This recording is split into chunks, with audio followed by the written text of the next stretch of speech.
ભજવ્યો અંદર મંચ ઉપર આવ્યા એટલે હેતલભાઈ અને અરવિંદ વેગડાનો ખૂબ ખૂબ આભાર કે એ લોકોએ આ પ્રકારનો અમને પ્લેટફોર્મ આપે છે, પ્રદેશને પ્રોત્સાહન આપે છે અને બહુ સરસ મજાના અવોર્ડ્સ પણ આપે છે. બહુ જ મજા આવી ગઈ.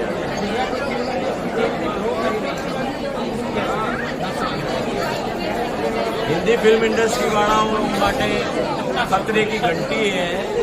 જે હિસાબે ગુજરાતી ફિલ્મ ઇન્ડસ્ટ્રી આગળ વધી રહી છે અને સૌથી મોટી વાત એ કે જે રીતે પબ્લિક जो है ना ગુજરાતી ફિલ્મો को पसंद कर रही है. भाई हिंदी वाला घबराओ હવે ગુજરાતી પાછવા પપ્પાના ટાઈમમાં આવું હતું, इसकी फिल्म रिलीज हो रही है कि नरेश कनोडिया की तो हम बाद में करेंगे. હવે ગુજરાતી ફિલ્મો એવી બની રહી છે, એટલા બધા કલાકારો જોરદાર છે, પ્રોડ્યુસરો, ડાયરેક્ટરો, સરસ મજાનો પીરિયડ આવી ગયો છે. હિન્દીવાળા ડર છે. સર, ફિલ્મના નેતા, અભિનેતા અને નેતા રાજનેતા તરીકે બંને પક્ષે તમે શું એમાં સમજ એમાં નેતા અભિનેતા બધામાં કામ કરવાનું છે.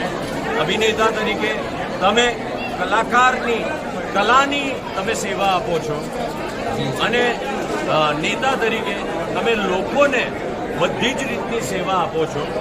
એટલે એ બંને વસ્તુ કરતાં સૌથી મોટું એ છે કે હું આપણો પતિ છું, બાકી બધું પછી.